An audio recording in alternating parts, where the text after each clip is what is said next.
সকাল সকালে ঘুম থেকে উঠে বাইরে একটু হাঁটাহাঁটি করছিলাম। আর আজকে প্রচুর রোদ উঠেছে। হ্যালো এভরিওয়ান, আসসালামু আলাইকুম। প্রতিদিনের মতন আবার একটি নতুন ডেইলি ব্লগ নিয়ে চলে এসেছি। আর এটা হচ্ছে আমাদের বাড়ির সামনের রাস্তা। আর সকাল সকালে দেখি আম্মু হচ্ছে পরোটা বানাচ্ছিল।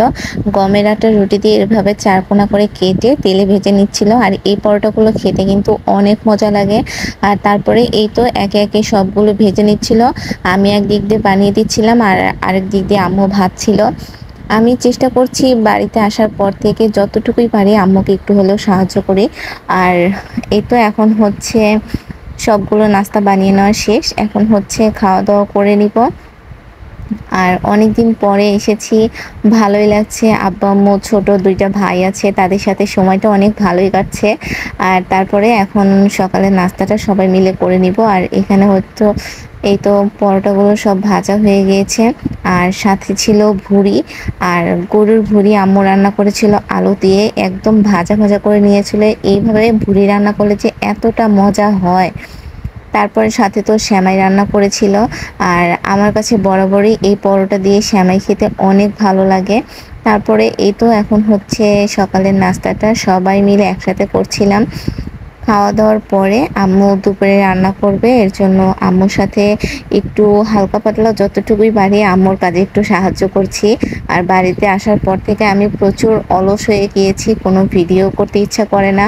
তারপরে এই তো আম্মু হচ্ছে এখন ডাল রান্না করবে। এখানে ডাল সব মানে ডালটা ঘোটা দেওয়া শেষ, পানি দিয়ে দিয়েছে পরিমাণ মতন। এখন হচ্ছে ফোড়ন দিবে ডালে। আর এদিক দিয়ে পেঁয়াজটা ভেজে নিচ্ছিল। তারপরে শুকনো মরিচ দিয়ে দিয়েছি, পেঁয়াজ আর শুকনো মরিচটা হালকা একটু ভাজা হয়ে গেলে তারপরে এখানে তেজপাতা দিয়ে দিয়েছে। তারপরে সবগুলো বাদামি কালার করে ভেজে হাফ চা চামচের মতন হলুদ দিয়ে তারপরে হচ্ছে জিরা ফোড়ন দিয়ে দিয়েছে। আর এরপরে এখন ডালটা দিয়ে দিচ্ছে। আর এইভাবে ডাল রান্না করলে অনেকটা মজা লাগে। আর আম্মুর হাতে অনেক দিন পরে খাবার খাচ্ছি, সব কিছুই কেমন যেন অনেক ভালো লাগছে।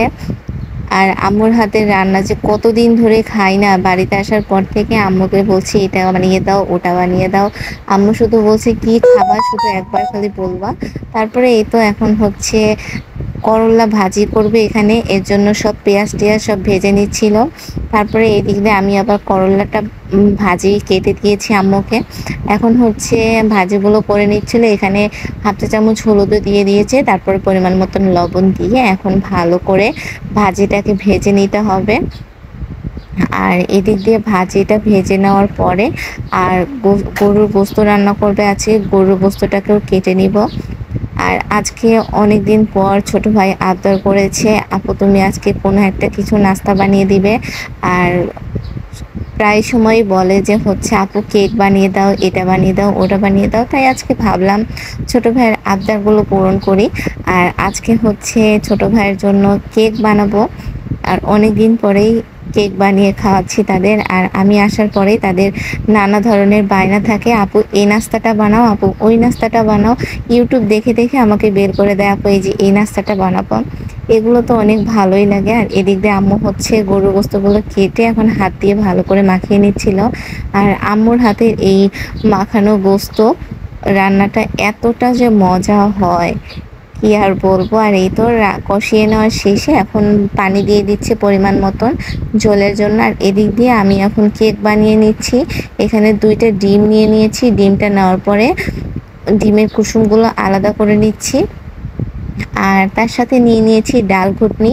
আর এই ডাল ঘুটনি দিয়ে আজকে কেকটা বানিয়ে নিব। আমার কাছে কোনো হ্যান্ড উইক্সও ছিল না, আর মিক্সারও ছিল না। ব্লেন্ডার মেশিন ছিল, ব্লেন্ডারে অত ভালো হয় না।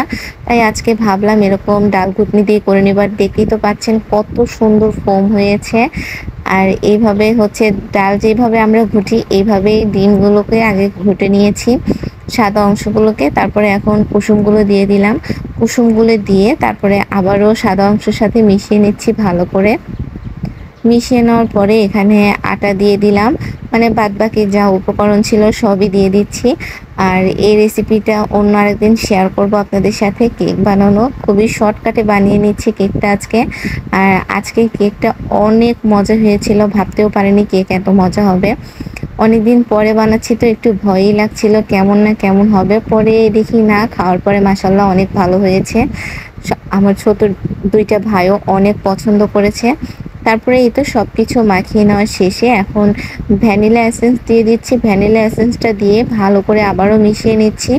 আর এখন একবারে আলতো হাতে মিশাতে হবে, কারণ হচ্ছে ডিমটা নয় ডিমের ফোমটা নষ্ট হয়ে যাবে। তারপর তো কেকটাকে বসিয়ে দিয়েছিলাম, আর ভিডিও করব খেয়ালই নেই। এরপরে দুপুরের খাবারটা খেয়ে নিচ্ছি, করলা ভাজি, সাথে তো ছিল ডাল আর লেবু নিয়ে নিয়েছি। এদিকে গরুর গোস্ত তো আছেই। অনেক মজা হয়েছিল আজকে সবগুলো তরকারি। তারপরে পৃথিবীর সব মায়েরই হাতের রান্না মনে হয় অনেক মজা হয়। আমি শ্বশুরবাড়িতে যখন থাকি আম্মুর হাতের রান্না অনেক মিস করি মাঝে মধ্যে। তারপরে এদিক দিয়ে কেকটাও নামিয়ে নিয়েছি, আর কেকটাতে একটু জাল বেশি হওয়ার কারণে নিচে হালকা একটু পুড়ে গিয়েছিল। তারপরেও কেকটা অনেক মজা হয়েছে, আমার ২ ভাই অনেক পছন্দ করেছে। আর আজকের ভিডিওটা এই পর্যন্তই। ভিডিওটা যদি ভালো লেগে থাকে অবশ্যই লাইক, কমেন্ট এবং শেয়ার করে দিতে পারেন। সবাই ভালো থাকবেন, সুস্থ থাকবেন। আল্লাহ হাফেজ বন্ধুরা।